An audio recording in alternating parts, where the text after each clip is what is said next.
You're listening to the Post-Apocalyptic Media Podcast.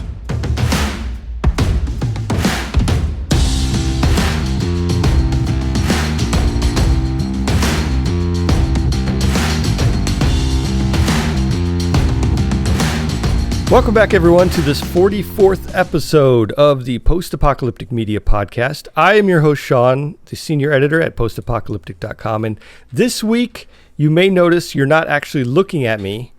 You're just hearing my wonderful voice. That's because I have some guests with me today from the Mad Max Minute. Rick and Julia, how you guys doing? Hi, Shawn. Thank you for having us. We're doing fantastic. Glad to be here. It's great to talk to you. I reached out to Rick a little while ago and said, I love the podcast that you guys do. I think it's a fascinating premise. I talked to a friend of mine and I explained it, and they were like, "That's so cool." So they go over, each minute or two of the movie all the way through, and they spend a half hour, podcast. And I said, "Yeah, it's really cool." So I'm really happy to have you guys on the show. So why don't you go ahead and kind of introduce yourselves. We'll do a quick introduction and we'll get through the news. And then after that, we'll talk more about your podcast. So let her rip. All right. Well, by way of introduction, my name is Rick Ingham. I am the host, producer, editor, mastermind behind the Mad Max Minute podcast. And I am Julia Ingham, and I just am the co-host. I got the easy job. Yeah, and like Shawn said, since 2017, we've been going through the Mad Max series of movies 1 minute at a time. That's so awesome. It's one of those things that you explain to people and they're like, well, I have to listen to this. I have to see what this is all about. So it's like an instant ad to get, just throw out that one line. They do a podcast about every minute of the Mad Max series, and people are like, I have to listen to this. Mm-hmm. Yeah, we've had many conversations with people explaining the concept. Oh, I imagine. Yeah. Well, that's cool. Yeah. So I'm glad to have you guys on the show. We'll do kind of the regular news and just have you guys. You guys will both be my co-hosts for this. We'll be 3 co-hosts together doing the show. How's that? Excellent. That's my primary job. All right. Well, so I usually like to talk a little bit at the beginning here about what I've been watching for the week, in the realm of post-apocalyptic. And I've been watching The Walking Dead. And The Walking Dead is one of those shows that I do so much coverage of it, for the site, and I write up a review and recap and everything. And then, so I also do a spoiler-filled podcast, a separate one. And it's, all about the latest episode and everything. So that's definitely what I've been watching. That's, a big part of that. Also, Y: The Last Man, C. I caught up with C. I love that show so much. What else? Foundation. It's another show on Apple that I only watched the first episode of it, but I'm really liking it. But if you guys been checking anything else out?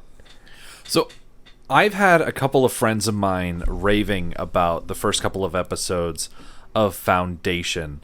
Yeah. And I know that another podcast that we really like listening to, Boar, Score, and Swords, have been going through the episodes of Y: The Last Man. I don't know why we're sleeping on Y: The Last Man right now, because we have whatever. What is it streaming on? Hulu, Amazon. Yeah, we have it. We can watch it. I don't know why we're not. I think we just got to get in a binging mood. I've honestly never heard of it. Yeah, it's basically global catastrophe where everybody with a Y chromosome drops dead. Oh my gosh. Yeah. Except How for one guy. How have I not watched this show? Yeah. That's everything that I love. I love global catastrophe. It's cathartic. Yeah, the first episode is really good. It's all about the actual catastrophe itself, but then after that it gets really kind of into the nuances of things here and there, which you don't really see a lot of apocalypse after that. But the first episode's really good, and it'll hook you, I think. Yeah, ooh, that's definitely going to go on our list. Yeah. Yeah. Because we're not really binging anything at the moment. No. We just finished Fleabag, which is decidedly not post-apocalyptic. And it's Yeah. pretty old, yeah. Yeah, it's pretty old. So we caught up on that. And other than that, we're not really watching anything at this very moment. Yeah, pretty much Ted Lasso and What If. Yeah, just keeping up with stuff. Which, Nice. I will say, this week, the 29th, the episode of What If was fairly apocalyptic. Yes, it was. Oh. I haven't seen that. I am caught up on Ted Lasso, but not What If. I've heard great things about it. What If has been a lot of fun. And as far as that post-apocalyptic genre goes, it covers lots of different genres within that genre. And then it all builds up to one apocalypse, like super apocalypse. So if you like that genre, go for it. Yeah. That's that's everything I love, so Yep. makes sense. Well, cool. Let's get into the news here. We have a couple little things. This first one is okay. So, The Last of Us is a video game. Came out 10 plus years ago, and then they made a second one, and now they're talking about. Well, they're in production to make an HBO TV show version of it, and this is something we've been excited about because it has kind of an all-star cast. It has Pedro Pascal from The Mandalorian. It has Bella Ramsey from Game of Thrones, and they've been doing a lot of teasers like that, and getting people ready for it and excited for it. Well, they finally released the first image from the show itself, and it's like an overhead shot, like over the shoulder shot. It shows both stars looking at what looks like a plane crash out in the middle of a field.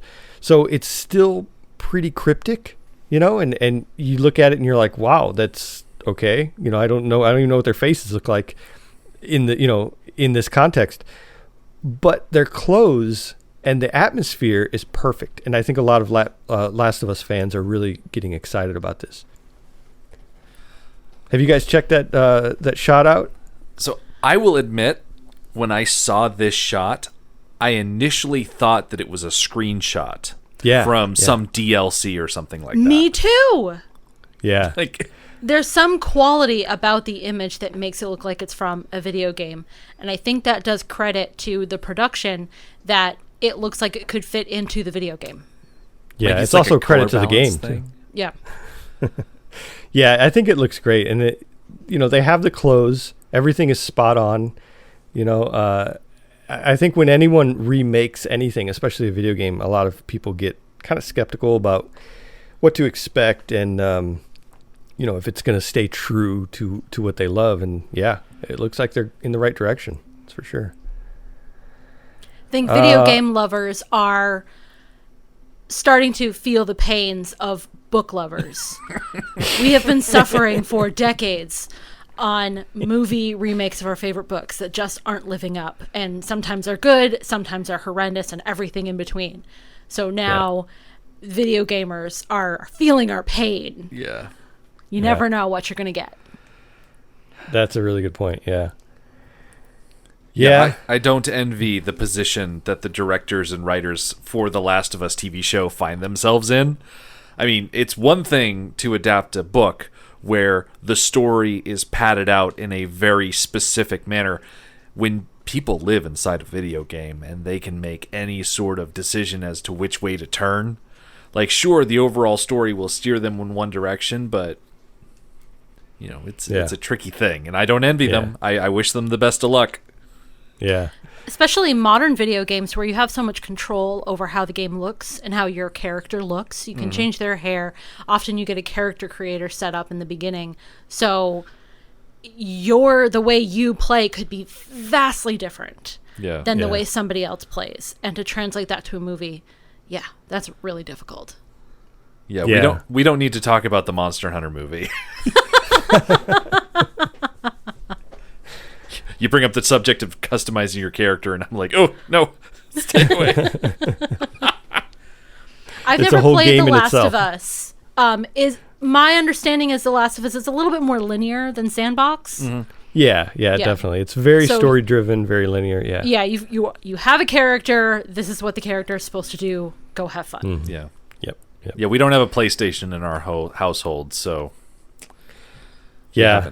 We haven't played it. I mean, we'll probably just pull up on YouTube, find someone who's edited all the cutscenes together into a quote-unquote movie in and of itself. Yeah, we've done that before. It's great fun. I mean, that's how we watched. Well, that's how we experienced the Uncharted games. Yes. So. Oh yeah. That works, especially on something like this. Yeah. Mm-hmm. All right. Well, so this next little bit of news is about Last Light, which is again, we just mentioned books. Books turning into movies. Well, that's what this is. And the crazy thing about this show coming out, it's going to be a TV show on Peacock, is it has Matthew Fox on it. And Matthew Fox was Dr. Jack Shephard on Lost, and he hasn't done anything since Lost, since Lost ended in 2010, something like that. And so this is a big deal for Lost fans, Matthew Fox fans, but it's also a big deal for this story itself, Last Light. And the story revolves around a guy who's played by Matthew Fox. He's a petrochemist, and he kind of predicts what would happen if the world was depleted of oil. If we lost all oil, and it sounds like, I haven't read the book or anything, but it sounds like there's something that happens that cuts off access to oil immediately. So it's kind of like an immediate thing. And you can imagine the chain reaction that happens after that. So there's no more transportation, everything that oil depends on is gone.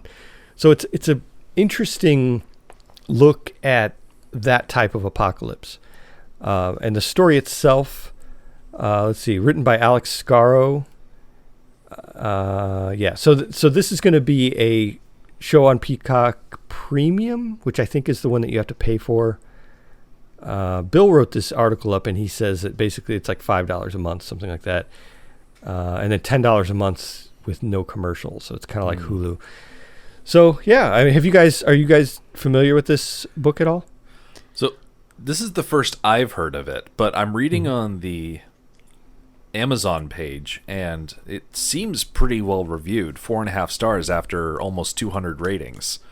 So it can't be all bad. Yeah. I am absolutely going to put this book on my list. Reading the article on your website, this sounds fantastic. Yeah. I'm that wondering, happens to me with every book. Is it a single book or is it a series? It looks like it's one novel. It looks like, and then they're going to make a TV series out of it. A TV series. Okay, that sounds good. I like standalone books. I like one and done books. I will absolutely be reading this. Yeah. I think it does sound interesting. It's talking about all the things that happen. Let's see, rising chaos, riots, raging fires, etc. It says there's only going to be 5 episodes, so I'm not sure if it's like a limited series, something like that. But yeah, it does appear to be a limited series. I'm up for that. I think not everything needs to be seasons long. Not everything needs to be a 5-year commitment. Yeah. I like the idea of 5 episodes, tell the story, and then we're done. Yeah, and the last thing Matthew Fox needs is to get dragged into another long, meandering series that can't pay off by the end.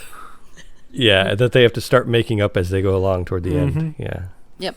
And I like this type of apocalypse, this type of societal crash, where everything that we have built and know and everything that we have come to depend on is all of a sudden gone. And okay, here's how we handle it. Here's how it breaks down and how people respond to it. Love that. I find it fascinating. It's funny that we're talking about this book being adapted into a show, because this scenario of the oil suddenly turning off, I'm pretty sure is one of the apocalyptic trigger points that happen in the Mad Max universe between the first and the second movies. Absolutely. That's it's true. an oil issue. Yeah. Yeah. Just leave the oil, walk away. That's in the famous words of Lord Humongous. Yeah, that's a good point. Yeah. So maybe this will be Mad Max-like, right? Probably not. That'd be Can you great. see Matthew Fox dressed up like the Lord Humongous? And Oh, I'm be a whole sure there's a different subset of people that would love that idea. Yeah, I see nothing wrong with that idea. You're welcome for the visual, everyone. All right. Well, so this next piece of news is about there's a show coming to Netflix called Oats Studios, and it's been out before. It came out in 2017, and it's episodic. There are many different episodes of it, and it's from the guy who did District 9. I think I'm pronouncing this right. It's Neil Blomkamp. I think that's how you pronounce it. He's South African, and he made District 9, which is a great, great movie. I love that movie. And he made this series, which is kind of like Black Mirror, one of those types of shows where it has different episodes that don't really have anything to do with each other, whatever they call that. And each one is just really crazy. It's all apocalyptic. Every episode has something to do with the apocalypse. And it's already available on YouTube, which is crazy. They're bringing it to Netflix, and it's already available for free out there. But I think it's cool because it'll get more exposure. I've only seen a couple episodes because on YouTube, the problem there is usually you see one and you're like, wow, that's pretty cool. And then you forget about it. So here, at least on Netflix, you'll be able to see one and then it's in your queue. You keep watching the rest of them. So I'm excited to finish watching them. But from what I've seen, it's an out there show. It's kind of crazy, but it's really good. Have you guys checked it out at all? Or? So I'm just reading through the list of short films on the Wikipedia page, and they definitely seem like interesting concepts. Yeah. It's pretty out there. Yeah, there's like alien stuff. Well, there's a lot of alien stuff. And Neil Blomkamp is, of course known for that with District 9, but there's also a Vietnam War one in there, which is pretty interesting. It reminds me of like Twilight Zone, something like that. But it's very interesting stuff. And I think, so it's coming out Friday. This is going to come out on Friday. So it'll come out, the day that this podcast comes out. I think it's, worth a look for anyone who loves this kind of stuff. This does look pretty great. I love that they put their work up on YouTube, and then it's like they got picked up by a network. Yeah. So they were successful enough on YouTube that this, smallish company got to go to the big times. That's great. Yeah. It's and like I said, it kind of organizes it better, and then there's for people like me who just want to see stuff all in one spot and not hunt around for it. So it works. Yeah. All right. Let's see. That is pretty much all the news. One last thing I want to mention before we get into talking about your podcast is we have a writing competition on the site, and this is something we're doing. We've wanted to do this for a little while, but it's basically our first annual, which means we hope to do it every year. And it's a contest, a short story contest, where you get to write anything in the genre about anything post-apocalyptic. And we're pretty lenient on that too. I mean, there can be an apocalypse in a fantasy world. There can be apocalypse in alternate history, anything like that. It doesn't have to be, Mad Max. It doesn't have to be, The Walking Dead. But this contest is basically 3,000 to 5,000 words, and you just write anything you want, any kind of fictional story. And then from there, we're gonna pick 3 of the top winners, and there's a cash prize. And there's also the top winner will get an interview on the site. All 3 of them will get published on the site. And then we'll do, from there, we'll do like, social media sharing and try to get the story out there and try to, spread it around as much as we can. So I'm excited about this because I think it's something that like I said, we've been talking about doing it for a while. We've been talking about, trying to highlight new and upcoming writers. And that's pretty much what this is for. You can't, the story can't have been published before. So it's, new stories, you can be an established writer, but just the story itself has to be new. So yeah, I'm pretty excited about this. And if anyone wants to enter you can go on the website, and it's actually, if you go to post-apocalyptic.com, it's right on the left-hand sidebar, the biggest image right there. You can click on it, and we'll have that there, throughout the whole time of the contest. So you don't really have to hunt around for anything. It's just right there. But we're hoping to get a lot. We've already got some submissions, which is pretty crazy because it just started. But this is going to run until December 18th. So anyone interested, you have a couple months to do that.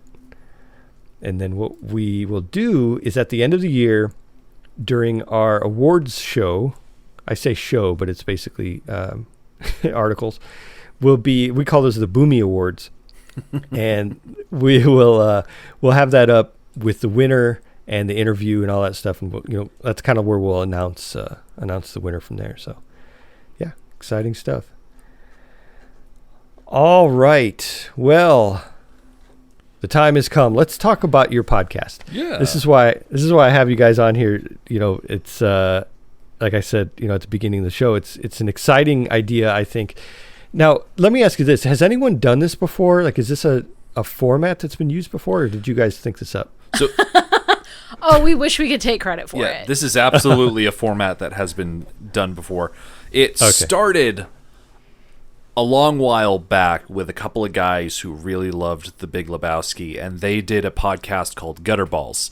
Right around the same time that they started, two other guys named Pete and Alex decided that they wanted to talk about each of the Star Wars movies 1 minute at a time. So Gutterballs was technically the first one, but the podcast that really popularized the format and led to so many copycats was the Star Wars Minute. And they're still going strong. They started with the original trilogy, then went to the prequels, then the sequels. And they're interspersing the random anthology movies. Yeah. And then where are they right now? What movie are they doing? So they've finished Last Jedi, and I'm pretty sure the next one up on the docket is Solo. Oh, okay. I'm pretty sure. And it was so successful for them that they were able to do it professionally. Yeah. Basically, they got their big break because they're out in California, and Doug Benson from Doug Loves Movies found out about their podcast and invited them to be guests on Doug Loves Movies. And he's got such a big listenership that got their existence out. And ever since they started, you could go to moviesbyminutes.com, and the number of podcasts in this format is, at this point, over 200 just listed on the website. Someone was helpful enough to gather all of these together into one spot. But yeah, if you've got a favorite movie, the chances are high that someone has done a podcast about it. Yeah. And when we were thinking about starting a podcast back in 2017, no one had touched the Mad Max movies yet. So I guess my origin story starts a little bit earlier than 2017. I tried my hand at YouTubing, doing like weekly recap videos for a show that I'm sure no one remembers anymore called Siberia on NBC. It was a scripted reality TV show. Yeah. Like, it was supposed to look like reality, but it really was just, a drama. A horror drama. Yeah. That was a lot of work. And I decided I didn't want to do that anymore. So when we moved into our current house, I was craving a creative outlook. And so I sat Julia down, and I'm like, I want to do a podcast, and I want you to do it with me. And I want it to be a Movie by Minute podcast. And we almost did Harry Potter. Oh, we were ready. We were ready to do Harry Potter, and we were just too slow on making it happen. We hummed and hawed too long, and somebody else started Harry Potter podcast by minute. There's plenty of Harry Potter podcasts out there. And we're like, well, we don't want to step on anybody's toes, so we'll pick something else. And the more we talked about it, the more we realized that both of us had a history with the Mad Max movies, that we loved watching them. Yeah, we both grew up with them in some capacity. Yeah. And very different capacities. Yeah. Our histories are very, very different with these movies. So we kind of learned our lesson from the first time wanting to do Harry Potter, and we just started. You just go. Mm-hmm. We didn't think about it too hard. We got lucky that Rick was able to borrow recording equipment from his job, and we just started and just put it out there. Yeah, and we arguably blew through the first couple of movies way too fast. The format that the Star Wars Minute uses is that they release a 20 to 30 minute episode every day, Monday through Friday. And that's how they get through their movies. And so we thought, okay, great, we'll do that. So our first season is 93 episodes, and we were releasing 5 episodes a week, and we flew through that first movie in like 6 or 7 months of podcasting. Wow.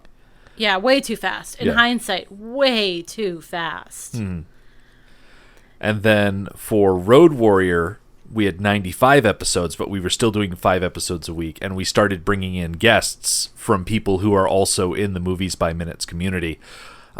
One of the things I really like about the Movies by Minute community is that it is very, very social.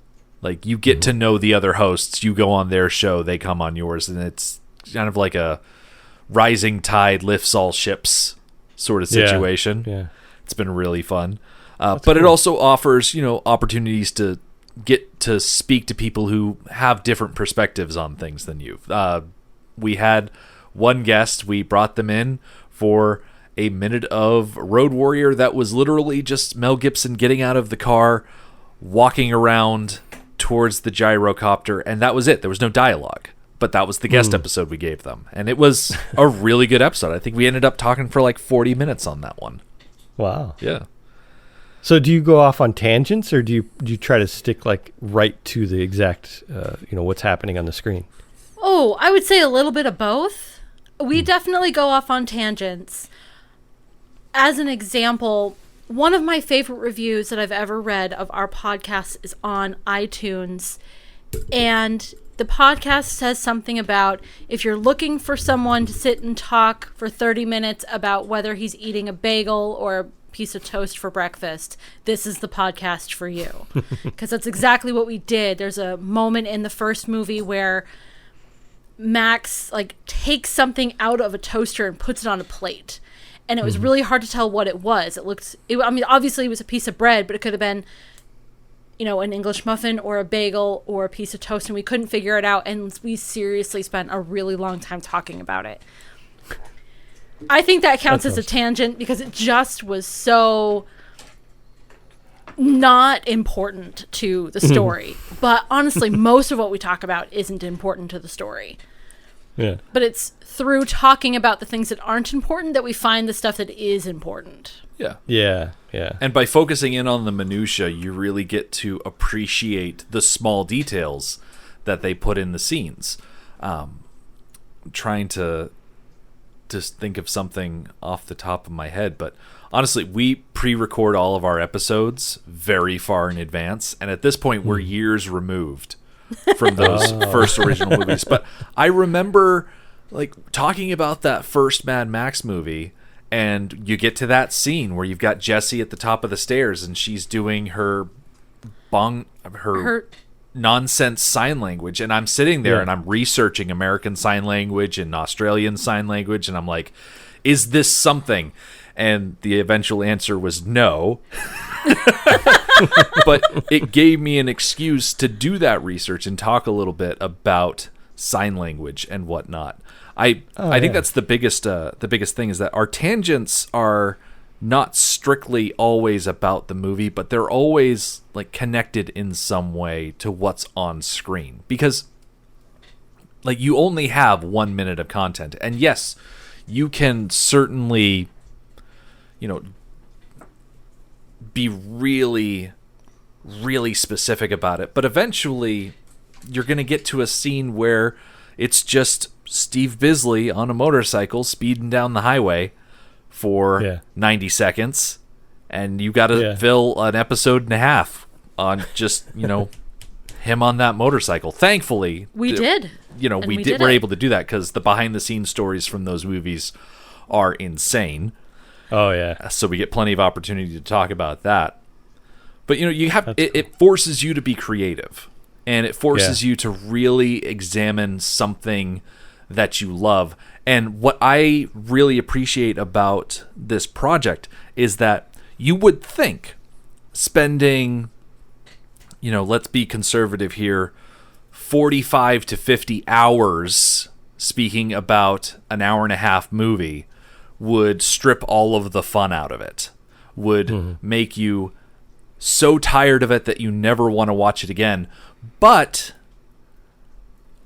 I mean, if I'm in the mood, I'll go back and I'll watch the Mad Max from 79 just to relive those moments again. And I don't think it's diminished my love for these movies at all. If anything, I appreciate them more.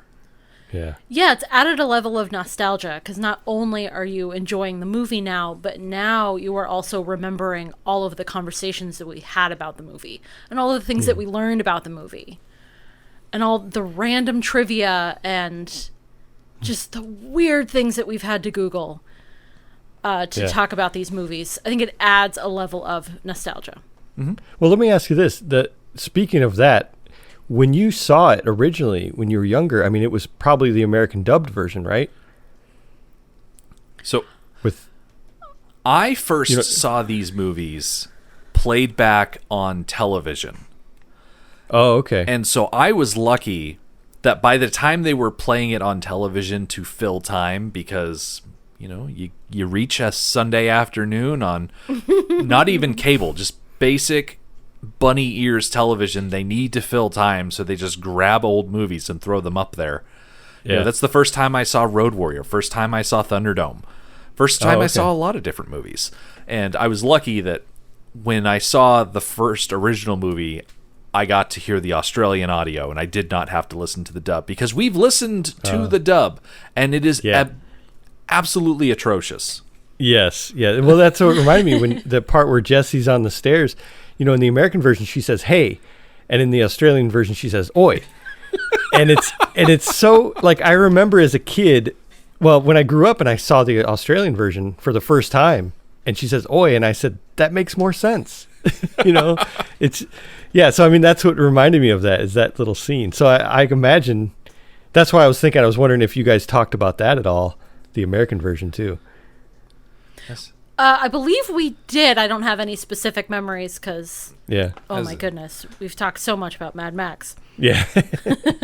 I've actually never seen the whole American dub version. I know we watched parts of it to talk about it while we were recording, but I didn't watch Mad Max the original until after we got married. You like showed it to me as like, hey, here's a movie I like, let's watch it together. I grew up on Thunderdome, and I had never seen the two previous movies, so they were a complete revelation to me.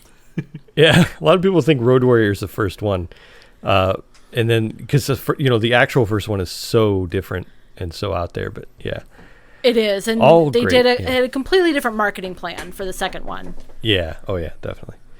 Well, let me read you something here that I wanted to go over, and because I think this is exciting. It says, the big thing that really made me feel okay is when I listened to the podcast dissecting the movie minute by minute, the Mad Max Minute. I realized that it did all come across, all that effort we put into designing the world in every way, the language, what things might have meant, gestures, behavior. When all of that is being read pretty much as you hoped it would be, I was grateful. Somehow the storytelling has worked. That is George Miller talking about your podcast. Oh, yeah. How amazing is that? Yeah, that was a great day, and it really turned me around to how I think about movies and think about the details. You know, Rick and I, we started doing a movie by minute podcast because we talk about movies a lot. We talk about what little things mean, and we suppose a lot. So we're like, all right, well, that can be our podcast. We can dissect movies. So it was really nice to hear that they put as much thought into the little details as we think they do. Yeah, the morning that I woke up and saw that quote on the IndieWire website, I was flabbergasted. And I think it all rolls back to us talking to Mark Sexton in the opening episodes of our season talking about Fury Road. See, it's all coming back to me now. Mark Sexton is the guy who did all of the storyboarding, like drew out the storyboards for Fury Road. And he found us first, I'm pretty sure. Because yeah, he came to us. He contacted me saying, hey, I did this. I think you guys are doing a really cool thing. And so I said, well, hey, we're about to talk about Fury Road. Come be our guest for the first week. And so it just so happens that Mark's office at Kennedy Miller Mitchell is across the hall from George Miller. And so I'm pretty sure I had made an offhand comment about, hey, you should, tell George that we're doing this. And he's like, oh, George already knows. Wow. And so, like I said, I was floored when George mentioned us completely unprovoked. It's not like any part of the interview that I read like prompted him to bring us up. It was amazing to see. I don't know numerically if we got necessarily a bump from getting endorsed by George Miller, but it was definitely something that I took that quote and I copied it down and I put it on the homepage of our website, and it's our pinned tweet on our Twitter account. Yeah. It's not every day that happens. Yeah, definitely. Yeah, it's a nice little pedigree there to have right on the front of the website. Yeah. It also started a 7 or 8 month long process of me emailing back and forth with George Miller's personal assistant, trying to get an hour of his time. And I mean, long story short, I was successful. And so the second to last episode of our Fury Road season is me sitting down with George Miller. He's in Australia. I'm here in New Hampshire, and we're just zooming back and forth with each other. It was pretty awesome. Yeah. Julia sat that one out because she said many times in previous seasons that she'd rather not. I made it very clear that I had no interest in talking to George Miller. Really? Oh, it's a meet your heroes kind of thing. Yeah, I was also there were some things that I'm very not kind about George Miller. Oh, okay. He commits some pretty grave sins in these movies, and I'm not shy about that. So I don't know. I just kind of didn't want to face him. Yeah. That's understandable. It's been a really interesting process going through these movies and looking at things that, are part of this Ozploitation type genre and looking at them from a modern framework. And it's like different ways that things like sexual assault are handled. Like that's a really big sticking point for us that we really don't like to see depicted on screen. So I'm very interested, a little nervous, but very interested to see how George Miller handles stories like Mad Max Wasteland and the Furiosa prequel that are coming out later on. Because I'm pretty sure they're going to be filming, if not now, at least very soon. Because they have a time frame that they're working in to release the movie next year. Is it next year or 2033? Or 2023? I can't remember. Oh, crud, I can't remember. We knew at one point. We did know at one point. Yeah, they keep bumping it. Yeah, they do. Yeah. And at this point, we're kind of biding our time. We don't want to stop doing the podcast because that's how you lose listeners. And we want people to stick around until the next movies come out. So we're filling with other movies, doing them a minute at a time or a variation thereof. So we're just kind of, okay, how many movies do we need to do in between now and when that comes out? Exactly. How much advanced warning are we going to have for this movie? For instance, we finished Fury Road in, let's see, I've got it right in front of me here somewhere. 2019? Yeah, we finished the last hiatus episode of our Fury Road season in June 2020. Oh, okay. And then we started up season 5 a few months later. And we've been talking about the movie Waterworld as a filler piece of content. And we decided to change things up a bit because for Waterworld we are watching the Ulysses cut, which is a full 3 hours long. So we've changed the gimmick up to be H2O minutes at a time, which is great because it takes 174 minutes and it boils it down to 88 episodes, and it's so much easier to deal with, so much easier to manage. Yeah. Yeah, that makes sense. I didn't even get that's what the H2O meant, but I saw that you were doing Waterworld, and you're on episode 61 now, so you're about halfway through.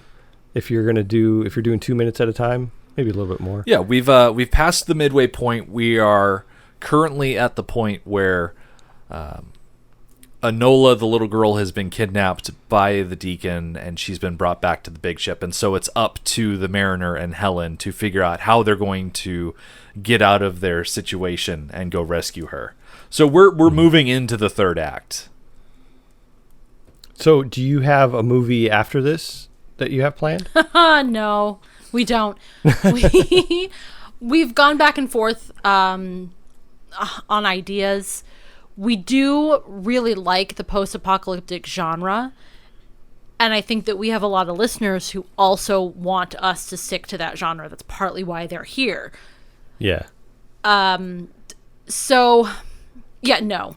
We have no idea what movie we're going to do next. Yeah, it's such a nebulous field that we're floating through. We just don't know when things are going to happen. It would have been so much simpler if there hadn't been a global pandemic, but I think a lot of people can say that. Yeah. Yeah. It's pushed everything that's back. Yeah.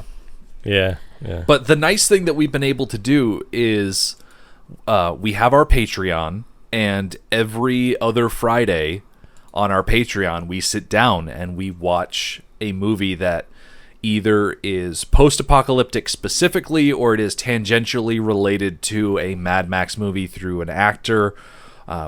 Just a couple of weeks ago, we sat down and watched James Cameron's The Abyss because it takes place underwater, and a lot of things in Waterworld happen underwater. There's always some sort of explanation for why we're talking about a movie. But yeah, we've done a good 40 some odd Patreon episodes that if people jump on there, they can just listen to right out. It's been a good been a good filler for us while, we've pre-recorded all of our Waterworld content, so we're just waiting for it to trickle out, and so this is keeping us on the microphones in the interim. No pun intended, trickle out. Yeah. Okay. Oh yeah, I'm not shy about using water-based puns these days. Absolutely not. Yeah. Well, that's cool. Maybe, can people suggest, your next movie, or so maybe through Patreon? On our Patreon, we have several different levels. One is a $1 level, which is just a thank you for donating. You don't really get much, except you get to see when all the posts come up. Our real level of Patreon is the $3 a month level. That gets you access to all of our audio content, which includes the movies that we cover every other week. For a while, we were just doing a Beyond the Microphone, here's us behind the scenes talking about random stuff. We did that for a while. I did an audiobook read of the novelization of the Mad Max movie. That's available on there. And also we did, was it 5 minutes of it at a time talking about Hook? We did, yes. That's also on the Patreon? Yep, 5 minutes at a time. We did Hook. That's cool. And then we also do, in between seasons of doing the proper 1 minute at a time, we take 3 months off. But during that time, we post once a month, we review a movie. Yeah. And that's usually a longer, they can be hour and a half, we've probably hit 2 hours sometimes on those. Yeah, we've done that Wow. the best. And those movies, those suggestions come from Patreon. Yep. So at the $5 level, that's where you get to specifically request something. I know a lot of people on Patreon. They're like, "Oh yeah, if you donated this thing, I will just talk about whatever you want me to talk about," and that is our level. Yep. But I have a list of movies that is not quite 100 movies long, but it's getting close to that. Wow. Of just content that we're either going to watch in a post-season hiatus or on Patreon content, but I'm always eager to get more suggestions. We have watched some bonkers movies. Oh, absolutely. At the request of Patreon. What was that anime one that we watched? So you're talking about Fist of the North Star. Fist of the North Star. Oh, yeah. That was a weird movie. But I don't think there's only one movie that I've ever absolutely hated. So all of the weird stuff that is requested of us or we find online, like, I've enjoyed most of it. Mm-hmm. Well, that's good. It's good to have an open mind about it, and it's cool that these people, that your Patreon supporters are opening up kind of more stuff, for you to check out, even if it's not something that you go minute by minute, just to check out at least. Yeah. Yeah. And it's one of those situations where I'm not saying that, like, we'll never talk about a specific movie minute by minute. It's just the movie has to speak to you on a certain level before you really are able to commit that much time to talking about it. Yeah. Yep. Not every movie is really cut out to be analyzed that deeply. It also depends on the podcasters. There are many different styles of doing a movie minute by minute. There are people who are more strict than we are, and there's people who are more loosey-goosey than we are. So, something that's right for us isn't right for other people, vice versa. But yeah, not every movie is good for that kind of analysis. Yeah. Well, I really hope that our listeners here can expand and listen to your podcast. I hope there are some people out there who have never heard of it and they can check it out. I want to thank you guys for being on the show. This is great. And I haven't listened to the Waterworld stuff yet, but I love that movie so much. So I'm going to check that out. And you want to give the URL and all that stuff, the information about your podcast? Absolutely. For anybody that wants to check out our stuff, you can go to madmaxminute.com. The way I've got it organized, each movie is its own season of content. So you pick on the movie you want to listen to. The link to the RSS feed is right there at the top of the page.